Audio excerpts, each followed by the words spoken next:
তোমরা যত খুশি দাঙ্গা বা প্রতিবাদ করো না কেন, তোমাদের ভারতে ফিরে যেতেই হবে, অন্যথায় আমরা তোমাদের সরাসরি জেলে পাঠিয়ে দেব। হ্যাঁ, এই কথাটি বর্তমানে কানাডা সরকার সেই সমস্ত লোকেদের বলেছে যারা ভারতে থাকতে ভয় পায় অথবা যারা ভারত সরকারকে মানে মোদী সরকারকে নিজেদের শত্রু বলে মনে করে। আপনাদের হয়তো পরিষ্কার হচ্ছে না যে আসলে খবরটা কি, তো কোনো চিন্তা নেই, খুব সহজ ভাষায় আমরা আজকের এই খবরটিকে কভার করব যে কেন কানাডা সরকার হাজার হাজার মানুষকে ভারতে ফেরত পাঠানোর প্রস্তুতি নিচ্ছে। এটি অনেক বড় একটা আপডেট, তাই মিস করবেন না। তো বন্ধুরা, এর মূল ঘটনা হচ্ছে ইমিগ্রেশন বিল ও ডিপোর্টেশন।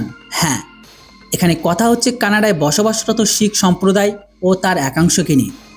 যদিও আমি এদেরকে ভারতের শিখ সম্প্রদায় বলবো না, কারণ এই গোষ্ঠী ভারতকে নিজেদের শত্রু মনে করে। খবর অনুযায়ী কানাডায় অনেক বছর পর একটি ইমিগ্রেশন বিল পাস হয়েছে। এই বিলটি পাস হওয়ার পর প্রায় 9,000 পাঞ্জাবের উপর বহিষ্কার বা ডিপোর্টেশনের তালিকা তলোয়ার ঝুলছে। কানাডার ইমিগ্রেশন ডিপার্টমেন্ট সিভিল সংক্রান্ত নামক একটি বিল পাস হওয়ার পর প্রায় 3,000 শরণার্থীকে নোটিশ জারি করেছে। আর এই নতুন বিলে কানাডায় বসবাসরত শরণার্থীদের স্বীকৃতি সরাসরি বাতিল করে দেওয়া হয়, যার ফলে তাদের শীঘ্রই কানাডা ছেড়ে আসতে হবে। কানাডার পররাষ্ট্র মন্ত্রণালয়ের মুখপাত্র আলবার্ট স্মিথ জানিয়েছে, বর্তমানে কানাডায় বিদেশি নাগরিকের ঠাসাঠাসি করে আছে। শরণার্থী সংখ্যা এত বেড়ে গেছে যে আমরা কানাডার নাগরিকদেরই ঠিকমতো চাকরি দিতে পারছি না। আগে যে কেউ পড়াশোনা বা কাজের নাম করে কানাডায় চলে আসতো, কারণ এখানকার বেতন ও সুযোগ সুবিধা অন্যান্য দেশের তুলনায় অনেক ভালো। কিন্তু এর সুযোগ নিয়ে এই লোকেরা স্থায়ী বসবাস দাবি করতে শুরু করে। পরিস্থিতি এখন এমন দাঁড়িয়েছে যে বহু মানুষ অবৈধভাবে কানাডায় বসবাস করছে এবং যার সুযোগ নিচ্ছে বিচ্ছিন্নতাবাদী খালিস্তানি গোষ্ঠীগুলো। আলবার্ট আরও জানান, যাদের নোটিশ পাঠানো হয়েছে তাদের মধ্যে বড় একটি অংশ ভারতের পাঞ্জাবে।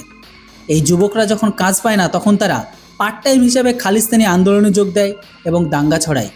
এই কারণেই গত কয়েক বছর ধরে ভারত ও কানাডার সম্পর্ক খারাপ হয়েছে, তাই এখন এদের ফেরত পাঠানোর প্রক্রিয়া শুরু হয়েছে।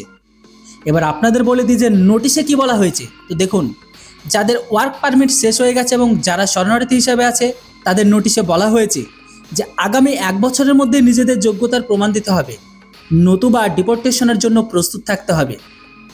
নোটিশ পাওয়ার পরে যারা অবৈধভাবে থাকবে তাদের সরাসরি জেলে পাঠানো হবে। কানাডার এই পদক্ষেপের মূল উদ্দেশ্য হলো অবৈধ বাসিন্দাদের চিহ্নিত করে বের করে দেওয়া এবং খালিস্তানি শক্তিকে মজবুত হওয়া থেকে আটকানো।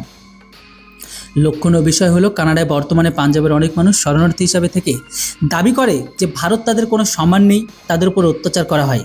কানাডার নাগরিকত্ব পাওয়ার জন্য তারা নিজের মাতৃভূমিকে অপমান করতেও দ্বিধাবোধ করে না।